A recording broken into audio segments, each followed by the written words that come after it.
after having a good chat with these boys, I think there's one of them for everyone in this room. We've really got a fantastic panel in all different areas and stages of scale, because scale means a lot of different things to a lot of different people. And today's talk is not how to scale, because to be honest, you can all scale, throw $1 million into marketing and you're done, right? The question here isn't that. The question is how to do it without losing control, all right, without falling into chaos. And so that's going to be the focus today. And what I'd love to hear first from our panel is, again, these guys have all had such amazing, varied backgrounds, is, guys, maybe start with you, Kristian. Give me a bit of a background of what that meant for you. What was that journey? The journey? A bit about our company? Yeah. So our company started about 21 years ago, and at that time, I came in 13 years ago. We were doing around 6 million, about 20 people. And if you fast forward, we're now sitting in excess of 100 million. We've completed 8 acquisitions, and we have around 230 to 250 people now. So very fast paced and a lot of challenges. So in that, we're talking about inorganic growth and scale. We're talking about obviously acquisitions, integration. So there's a lot of things we can cover today. So anybody who's going through any of those, that's going to be you. Let's move on, just get a bit of background. Go next. Give us a bit of background of your kind of business, who your client base is too, and your journey. Yeah, I'm Sam, so very, very fresh company. We're not even a year old yet. So December 12th, I think we returned 1 year. We started the business to be a head contractor multi-trade company in Tasmania, as we saw a bit of a gap in the market down there to be the one-stop shop for clients, and we were lucky enough to secure get on the panel for a government maintenance contract, property maintenance. It's valued at 30 million across 2 years, so yeah, very lucky and honoured for us to get onto that, and obviously a lot of hard work went into the tender. But yeah, we kicked off on that on July 1st with myself and my other 2 directors and his wife as well, who's really like mum to us. We're just us, and we employed 1 carpenter. Now, 4 months into the contract, we're sort of up to 30 staff. We've got electricians, plumbers, carpenters, floor layers, and we're sort of looking to go full internal as much as we can. We do use subcontractors. You know, at the moment we've got painting, asbestos and whatnot like that, so we will subcontract an aspect of it. But yeah, been a whirlwind of a year. It's been enjoyable. It's going to be good to chat about what we've been through and how we've done it. But yeah, it's probably been okay. We've been not perfect. It's probably been the key this year, and it's trying to enjoy ourselves along the way. Awesome. That's me. Beautiful. So again, a year, right? Just get to wrap our heads around that, from wearing all the hats to where you are now. So it's definitely some great stuff to unpack there. And to a completely different story, Henry, you want to talk us through it? Sure.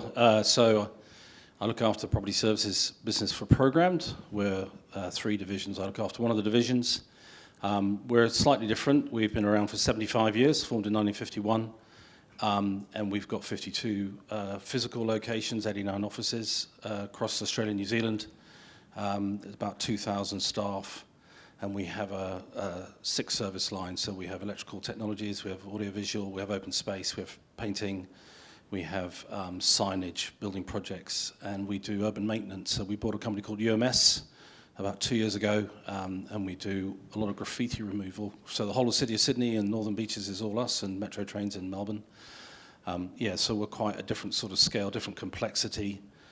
Saying that, we have grown in the last 3 years. We've gone from about 400 million a year to 540 million a year. So 140 million added in growth. So that's our journey. And in terms of technology, we have Simpro being put into the business. Currently, we schedule the vast majority of our work on whiteboards. So it's a completely new digital transformation for us. And so there we are. That's the third part of the puzzle, which is digital and complete transformation and being able to roll out change management. It's such a scale that if we can pull that back and unpack it, that's going to be some major lessons. But I'd really like to start probably somewhere that I think a lot of you would be there, where you're wearing all the hats. Someone who a year ago, that was you, Sam. So can you talk through, I guess, those challenges in such a short period of time, you've had to take off so many hats, or if you weren't, you'd be dead right now. So I know you have, right? So talk to me about what were the major kind of mindset changes that needed to happen for you so that you could scale, take off those hats, and start to, I guess, grow that org chart from the U plus U plus U plus U to what it is now. Yeah, mindset, I think going into it, we knew we would have had to scale quickly to compete. I suppose being on the panel. It was very unknown for us because we had one client. We were trying to pick up some work through insurance builders, and that was sort of hit and miss. And to compete to be honest, one of the other companies on the panel in Tasmania is probably the most reputable builder in Tassie. Really established, and we thought, we'll give this a crack. So I think what happened was we decided together that by sort of over-resourcing at the staff, by getting a carpenter with no work, and we caught wind. In Tasmania, there's a serious lack of resource in the floor laying trade. We caught wind of 3 floor layers that were looking for work, that were jumping off the current contract. And the contract knowledge is king, really, when it comes to this social housing work. So we caught wind of that, and with no real guarantee of work, we pulled the trigger and employed those 3 guys. And that's 3 cars, 3 phones, and everything that comes with it.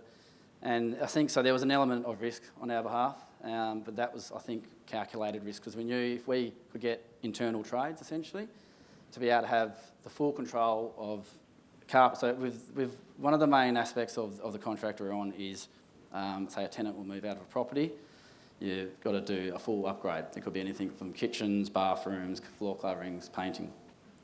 So we knew to be able to do that within the 10 days, what the KPI is, with no notice, we would have to go internal. And to have a notice period of, say, 4 hours to get a carpenter, a plumber, and an electrician there the next day in Tas is almost impossible if you go into the subcontractor market.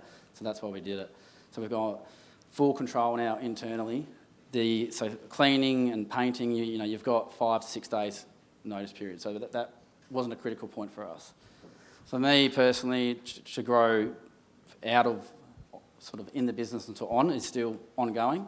I even had a moment this week, and I pulled 2 of my business partners in and said, look, we need to change again here. So, and that was just through by identifying that I wasn't doing. So we've got admin now, which we call business operations officer. We're trying to make them a bit of a hybrid role, and they can do some of the business tasks, but mainly scheduling trades through Simpro and closing work orders and whatnot. But that didn't really fix some of the problem of scheduling, for example, but still, like, then you've got your quality assurance. So the more trades we employed, the more you'd say potentials of risk of quality of our work, or things could go wrong with more people. So I think we just tried to promote a really strong culture. But now we noticed just this week, I myself was in looking at photos of quality of work, of what our guys have done, and I know that I shouldn't be doing that as much. I should be looking for the next client, and as the director of the business. So what we did was we quickly identified within a bit of a whiteboard session is that we need middle management now. And it's because we've naturally become the middle management. We're also the top management.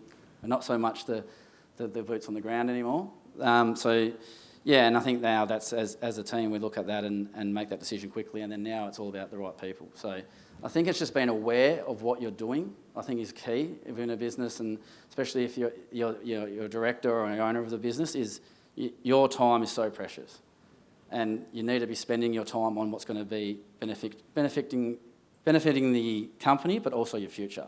I think that's a massive thing to keep in mind. And like I said, it probably comes with an element of risk and trying to forecast what's happening and then being able to pull the trigger to... So it sounds like it was looking at your org chart, and I think it was Dan Sullivan says, you stop asking what and how and start asking the who. Yes. It's like who, not how, right? Yeah, absolutely. I think, and that's, we all know how to do it, but who is so important as well. So, and it shouldn't just be a bum in a seat, or we need this person to watch 10 trades, to keep an eye on them.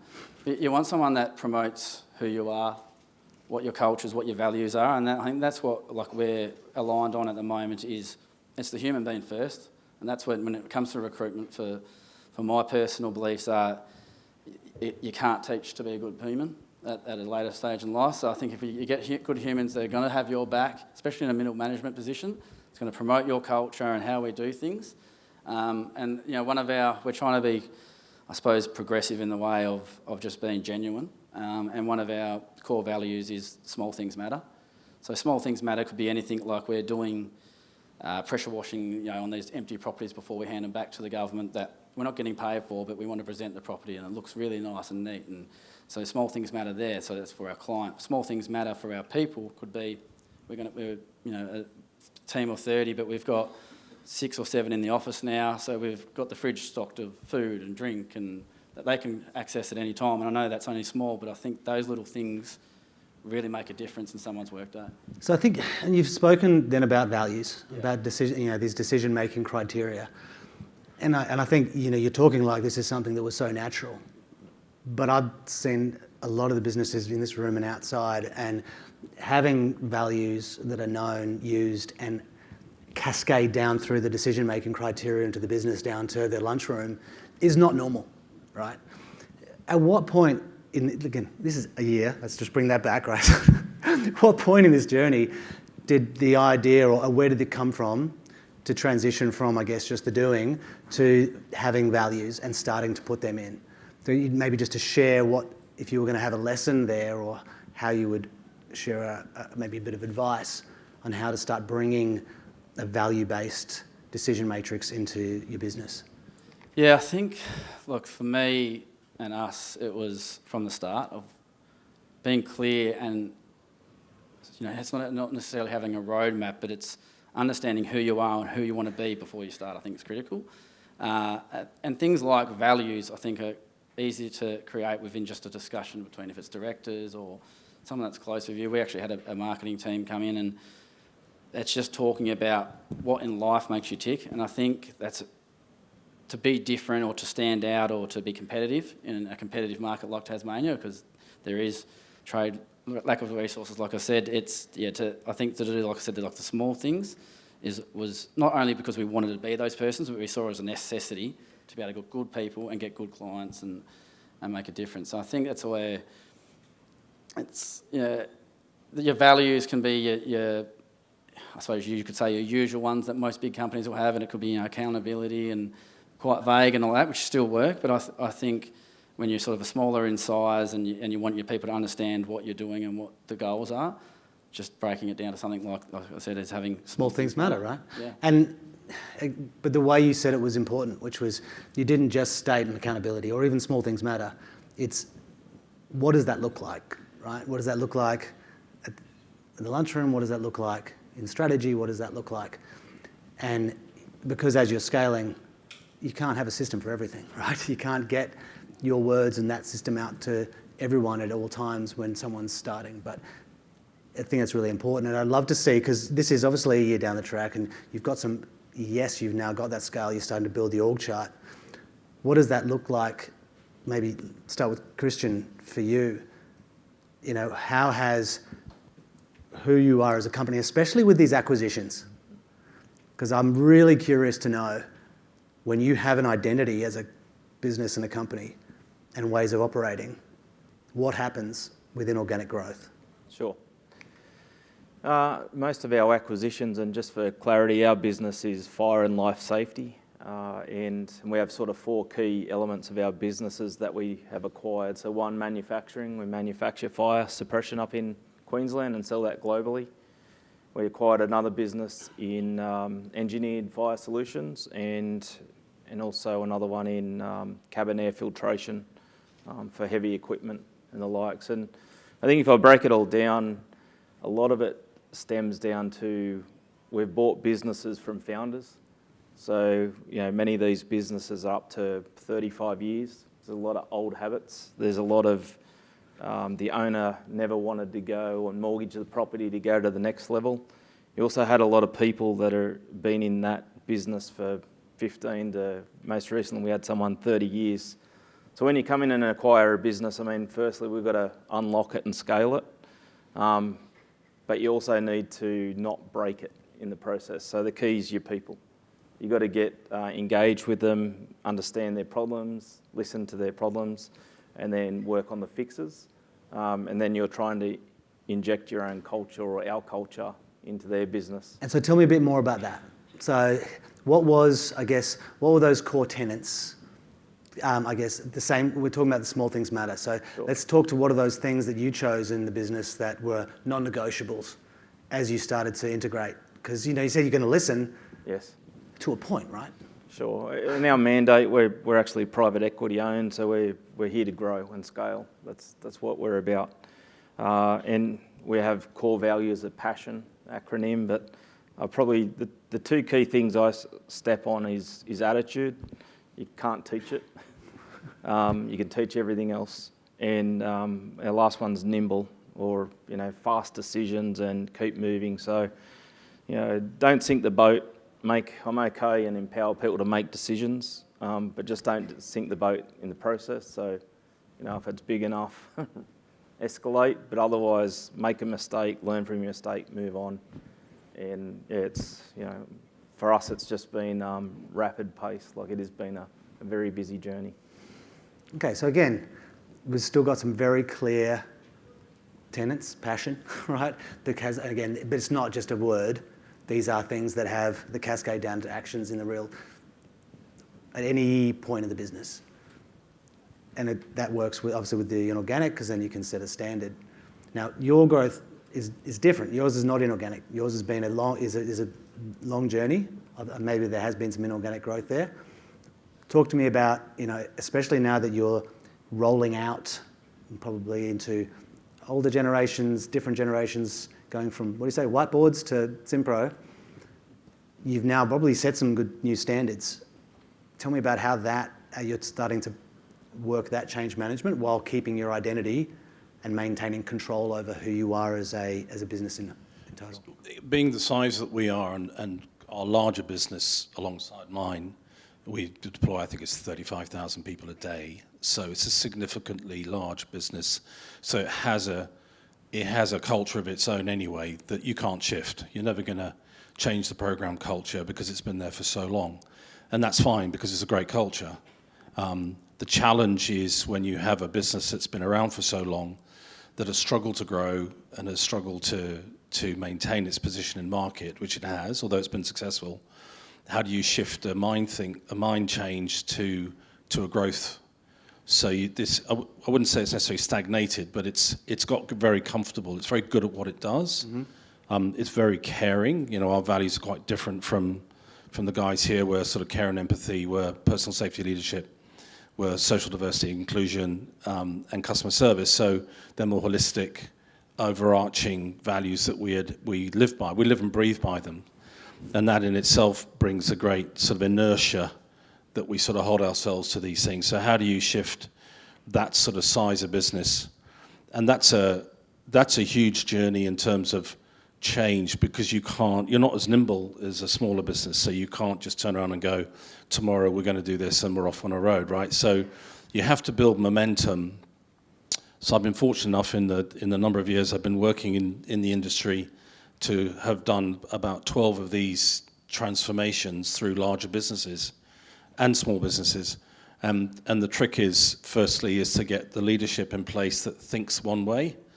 So you can't do it on your own. You can't be a singular person with an idea and say, right, we're off and running, which you can do in so you're talking Sam's about case. Top-down buy-in. It's both. So the first thing you do is your first thing when any big transformation is you have to understand the business. So you can never just decide, because I've got a bright idea and it worked yesterday in this business, it's going to work in this one, right? So first thing you've got to do is understand, well, what do they actually do? Now, our business is, because it's so diverse and so deep and so geographically spread, you've got to go and actually talk to you actually got to get past the middle management. They're actually your worst enemy, trust me. There's an awful lot of people being paid an awful lot of money, and I do wonder what they do sometimes, but anyway, I won't go there.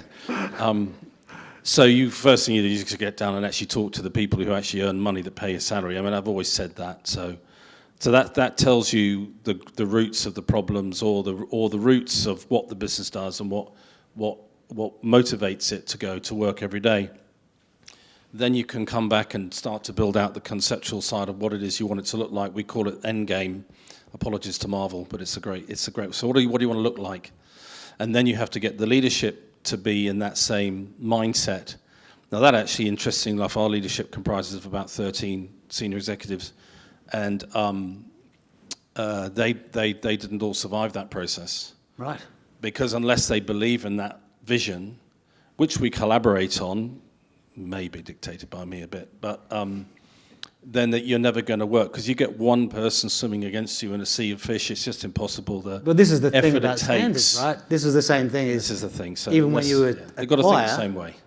You got to the get standard, the standard you walk past is the standard you set, right? Yeah. And so that's. But when you're this size, it's, and you've got. But you've also got to be. You can't be quite as brutal as PE, right? You've actually got to. It's a journey. And in our business, we have. You talk of tenure, 20, 30 years, where we have people at 40, 45 years. We have. Those. One lovely guy who worked with us, and it was his first job, and he just celebrated 31 years with us, and he found another bus. So that happens, but you've got to have that singular vision that everyone believes in. Then you have to start to drive it back down through the business, but you have to get everybody to believe in it. Again, it's a depth thing, and then and part of that's to get them excited. So it's then about creating effectively a marketing campaign that talks about what the vision is, and you've got to talk in very simple language as well. So some of the things that we do in implementing a Simpro is a very complex process to actually put in place, and the change in work methodology is different for them, and it's complex. So it's about creating a vision and an energy where people then want what you're about to give them, and that's important, and that completely changes the tone. If you try and force something into somewhere they don't believe in it, it'll never happen. Now, with our business, it's not just about the technology. We're putting a whole new technology stack in, so everything from finance systems to work order management systems to CRM to we've built a whole drone platform. We're putting in full automation in our open space business. So it's a massive, massive change, and there's a huge fear. So part of the vision has to be about the opportunity. And whilst we become more efficient through platforms such as Simpro, and we see my CIO's here actually, I think, what's your business case? 20, 30% savings in efficiency?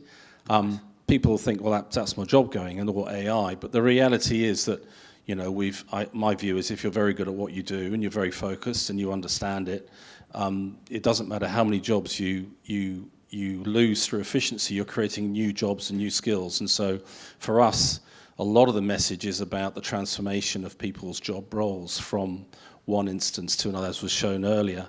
So, we've got a lot of people who've moved into being drone operators. We want people, instead of sitting right on mowers, to become horticulturalists. Well, you said about attitude, right? And that's you're hiring on attitude, and the good people are good people. It's only the people who self-select are out, right? If they're good people, they're going to step up and step across. And so you've done 12 of these major transformations. Now, you're talking about, I guess, how you're doing this one, which sounds like it's a very multi-layered transformation. But if you were to rewind and take these lessons that you're using for this one back to your first 2 or 3 transformations, what would you say would be maybe the 1 or 2 major levers that you didn't pull back then or you didn't do that you would take back as lessons if you rewound back to those first few? Well, again, the single vision of a key number of people. It doesn't matter how big the business is. You've got to have your key, those responsible who are going to drive the growth and change. They've got to be singularly have a belief, but also have a voice. So, I can sit in a room with a bunch of people and I can say, this is what we're going to do. And they can all nod sagely and say, yes, we agree with you, Henry. So the trick is to spark debate. And I did one a few years ago where I had a lot of very, very intelligent people in a room who were silent for 2 hours in the first meeting as I laid out what I thought we should try and do. And I think it took 2 years before we got robust debate. But then the trick was obviously you're happy to debate an issue and you have to listen and you have to be prepared to change your mind. But then when you walk out the room, it's a singular voice. So you can have an argument in a room, you can have a debate, and you can agree to disagree, but you walk out with a singular viewpoint. I think I heard the other day this quote, which was, I think it was, conflict and confusion is the doorway to clarity. And if you don't have that, if you're not getting it, be worried, take a few steps back. Because if you're not getting conflict, if you're not getting confusion, you're sitting on dead ears, like you said. That silence in the room, that's not buy-in, And I think that's an amazing lesson to bring back to anybody who's going through any kind of change. And I'd love to hear, I think, just skip you, Sam, for a second, because I think yours is going to be a little bit different here. But yeah, maybe you want to let me know, Kristian, for your, because you've had as 8? Yes, 8. 8 in right. Australia and 2 globally. Right, so 10 acquisitions. Yep. Same question, slightly different. Go back to your first 2 acquisitions, rewind, tell me what would have been different. I think probably the systems. You know, you come in and the first ones you're always learning. Every acquisition I've learnt something because you have that preconceived idea that you're going to buy something and then move in. And the first one was quite small, palatable. It was pre-COVID, but I lost the owner was leaving the business, and I think the biggest lesson learned out of that was how much work an owner does for their own business. Whereas when you put a manager into that role, even the best manager, they don't have the same passion, and they're not willing to wear the 100 hats to work the Saturday, the Sunday to make sure everything's done. So that was a lesson learned on that style. And then the second one was a manufactured and had a managed business there, and I think that sort of set up the tone for the type of acquisitions that you wanted. You wanted a managed business, and they were the sort of faster lessons learnt. And that had some really great people and an awesome culture. I mean, that was the other key things that you identified, and you didn't want to mess with the culture.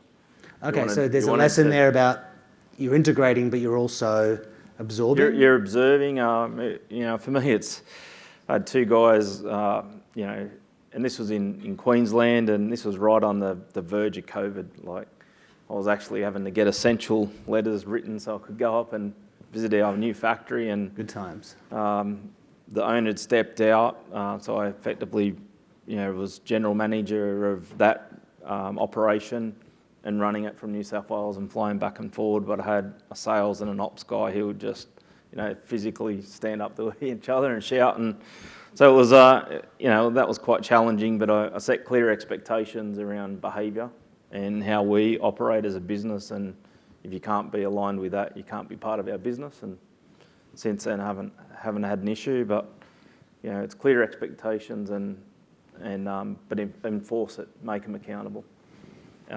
But yeah, key lessons learned are don't come in with the preconceived ideas of what you think because it worked here.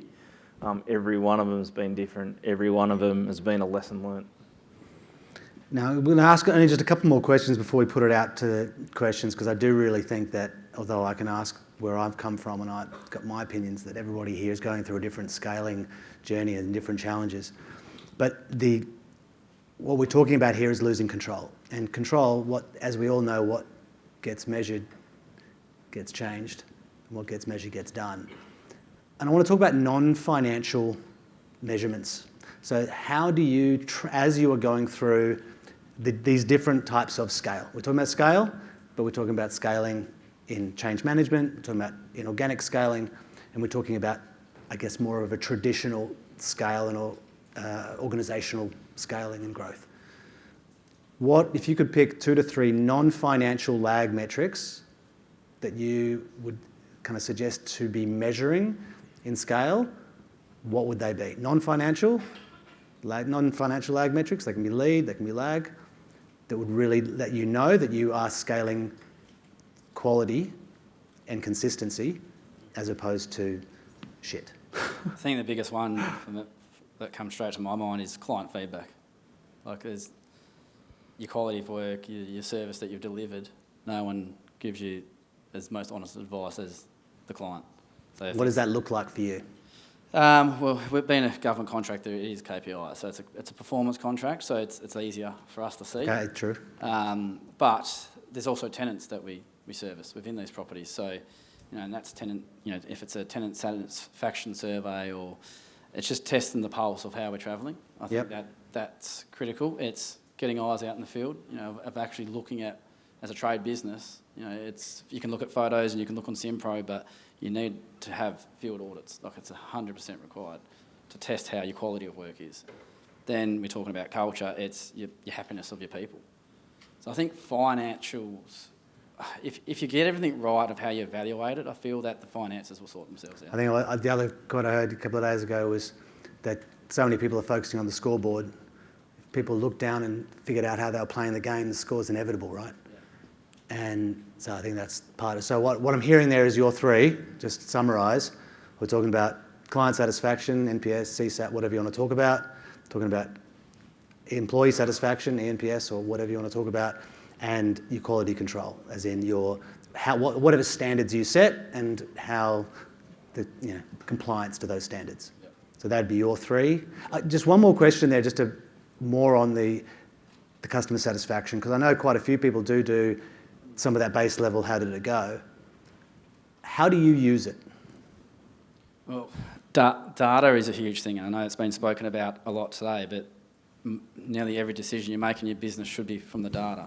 So if you're a service technician level business and you're leaving a card or it's a QR code, there's many things of ways you can get feedback now. I think standing there in front of a client asking, how did I go? You're probably not always going to get the honest feedback, but if somehow you could leave where they can give that almost anonymous feedback and then evaluate it. Don't let it sit in the bottom of your drawer or in your emails or anywhere like that. You need to evaluate it to then pull triggers to what you need to do to fix. Could you give me an example? Is there an example you can give of a piece of, whether it be a piece of feedback or a data set of feedback that has led to an actual change in the business that it's been measurable and has shown an impact? Yeah, I think we had one recently where we had a fresh new supervisor running around for us, and one of our subbies said that things were feeling a little bit chaotic. So naturally, we wanted to find out what was going on. So we talked to a few more. We went out and had a look on site, and we found some things that weren't up to our standard. So, and then the critical thing there is to do, which is one of the light bulb moments I had the other day when I realised I was too involved in the detail, was you need to raise those things straight away, and you don't have to be brutal or walk someone down the street. It's more about education. Sometimes you need to. I don't like it's all dependent on the situation, but I hadn't addressed that as quick as I should have, and it was getting that guy in and educating or understanding why things were getting dropped and not getting the way that was clearly shown. Nice. I think that's a good example. That's a good example. Yeah. So I'd love to just put it out, Kristian. Maybe you next. Three quick ones. I think firstly, similar, but customer retention. Whilst we focus on growth, we often overlook, are we pleasing our current customers, which make up 100% of revenue today? So that's a key one. And I think we're heavily service industry based, as I think many of you guys are as well. And I see key lead indicators are sick leave or personal leave. When you're seeing people start to take that, they're generally unhappy, and then that leads to people turnover. So there's sort of key metrics that you can gauge your culture and barometer. And having seen, I guess, 4 different businesses that we sort of run, you can see some that are just absolutely happy. Attendance is really great, turnover is extremely low, and you have other cultures where you've got really high turnover, poor attendance, and they're good sort of non-financial. Yeah, nice. So we've got, again, similar. We've got client, but we've got client churn, we've got employee churn, and then employee, I love it, and actually their attendance, sick leave. That's a great lead. It's nice to get a bit of a barometer before things happen. Awesome. And maybe just, again, a little bit there, what would you say is one change you've made based on any of those numbers that has made the biggest impact? One particular business, we've had a large turnover. I'm going to say 90% of staff turned over, and I think a lot of that just couldn't get on the bus either. Whilst initially when I first come in, it's all about retain your people and try and keep that going. And in hindsight, a lot of those people just we should have tried to not save them and let them go. And I'm talking about just common courtesy in running a business. When you're paid to start work and you're expected to start work, you work. Like, we would come in and a lot of our people,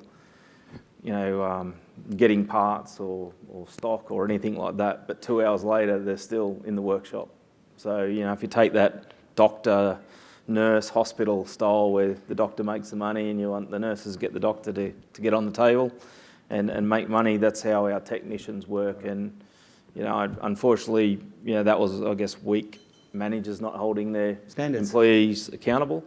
And when you start to challenge and enforce that, you get poor leave and you do that. And again, you're trying to hold those people. So in hindsight, it should have just been, this is probably not the business, family owned, privately owned, but we're here to make it professional. Get rid of the weeds, let the flowers Yeah. grow. Got it.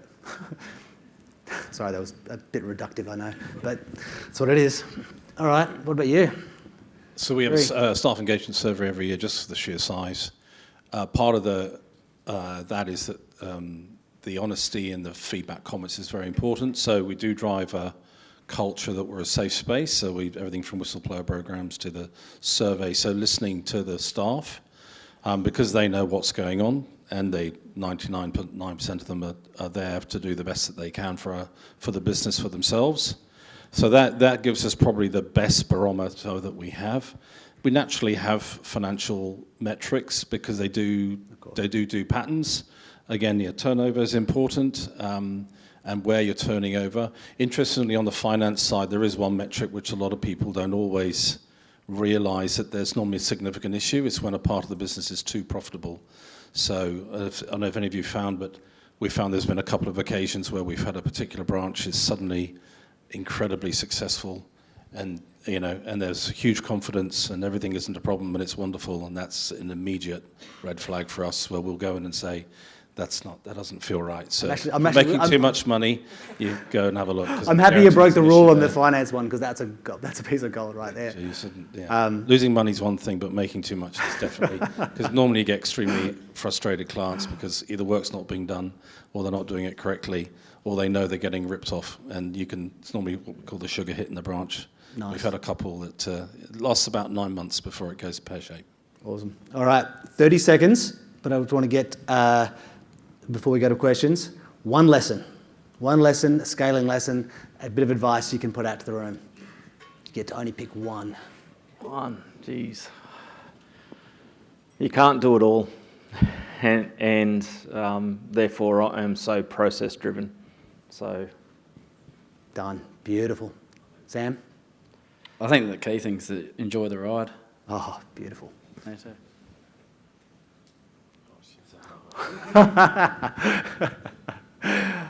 Listen. As an executive, listen and go and listen to people. Don't think that you're the gods to everything. You're not. Listen and learn. Listen, let it go, have fun. All right. Sounds good. Let's put it out. Scale. You guys are all there. None of you want to be working 80, 100-hour weeks while you're doing it, so hands up. Who's got questions for these? Very high, because we would love to hear the question. There's only one mic, but I will get you a quick one. Over there, thanks. Where are you? Here we go. Didn't mean to click, that was really rude. Yeah, hey guys, thank you very much for that. That was awesome insight from all of you. But you mentioned about getting key management buy-in. Can you sort of elaborate a little bit more on that? Because I'm finding it myself within my own business, getting those key players to really get on the bus and push and drive the staff in the direction that you can see where they need to go. But getting those key players within your business to push the guys that you need, or girls. Yeah, it's a great question, and I would say it's probably taken me 30 years to learn how to do it. Like I said, I do have my CIO here who's been part of that journey, and he and I discuss, and because he's going through a massive change within the business. He's probably a point of hatred sometimes, but also a point of love for what he's doing. But no, I think the thing that you've got to do is, normally when you struggle to get your management to get on the bus, it can be one of two reasons. They either philosophically don't believe in the direction that you're going, in which case, unless you're able to have an honest conversation and have them to admit where they're struggling to go down that journey, they'll be afraid to change, and they need to go down another path. So So if I circle back that. The other one is it, do they understand it, or are they, as I said, they fear for change? Now, with change, for someone who's maybe doing something for 20 or 30 years, the fear of change is massive, especially when you've got people who are in the latter half of their career and they are desperately trying to just get through the final 10 years, right? So they can then relax and play with the grandkids, etc. I know this sounds very simplified, but it's incredible where, as human beings, our mental state is as we get older. I like to think that in the 20s you're going everything and you're learning like hell. In your 30s you're starting to get into management and you're desperately trying to keep up with everybody else. In your 40s, that's when I got my first CEO role, you're basically chasing after the guys in their 50s because you think you can do it better. And in your 50s, you're desperately defending your position because you've suddenly got really expensive and you've got 6 years to go and you've got 4 kids at university and you think you can get rid of the mortgage in 3 years, you hope. And then when you get to 60s, which is where I am, you actually don't give an F anymore because you're actually quite good at what you do and you're fine, right? You're more confident. But when you look at your senior management, you'll probably see you'll either have the really aggressive ones in their 40s that are, you know, I'm going to do this and I'm going to take your job, or you have those in the 50s who are hanging on for dear life, right? So for the 50s, which are normally the most knowledgeable and at their peak of their intellectual powers and ability to do something, they're the ones that are the hardest to change. So you've got to take them down a journey where they feel safe in that process of change, and you're not about to kick them out the door just because they thought, oh, I didn't want to do that today because I don't believe in it anymore. I've always done this for 30 years.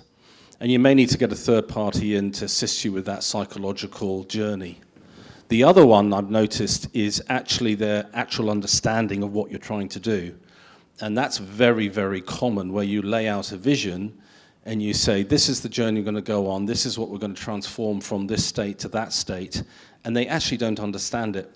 And so they can't articulate it to their own staff because they don't know what to say. So you've got to teach them.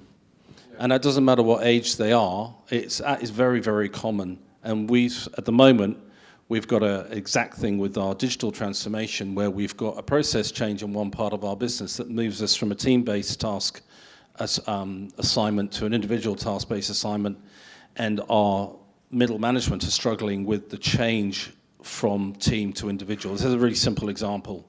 So we've got to educate them, and so we're bringing in specialists to actually teach them how it works so they get comfortable and then they're able to actually do it and articulate to their own people. So hopefully that 30 years of learning, you've taken some notes, because you can skip a bit, right? Now I know we're out of time, but I'd love to still, like, we do one more question, or one more question. I've got authority because it's too much gold up here. Thank you. One more question. Over here. Thank you.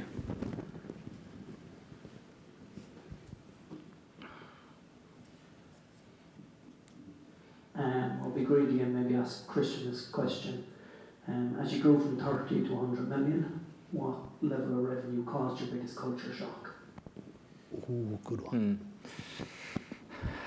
I think within the midst of that, we did maybe 2 to 3 acquisitions in COVID, like via video conference.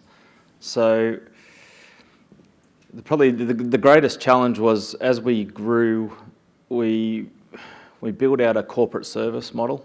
So that created a challenge, and trying to, I guess, run that model outside of the scale, because everything was moving very fast. You know, I go back 2 years ago, we did one acquisition, and literally this is over in Perth, and Jackie was with me, we were there every second week and doing the due diligence and then integrating, and then we had another one bigger right behind it. So the pace, the trying to, you know, I could remember everyone's name, maybe up to 100 people. Then you had to entrust people. So where I sort of commented around, you can't do it all. That's what I learnt, because otherwise you just won't sleep. So yeah, not quite an easy answer, but as we grew up, and actually I could summarise it, you had to be process driven. If you didn't have processes in place and you relied on people, and those people left the business, and we've seen that when some of the people left business, things fell over. So I'm massive on build a process and don't make it people dependent. The people add value, but the process should be, allowing people to take annual leave and for you to scale. Beautiful. Hope that answers your question. I'll pay you for that answer later. It's my personal passionate statement there. But I just want to thank all of you for just the openness, the honesty today, and just the absolute gold. And if you guys are going to be around, maybe just come, answer some questions. I know you're very, very generous with your time, so ask them questions, get out there. Thanks very much. And if you could all put up your hands for these boys, thank you.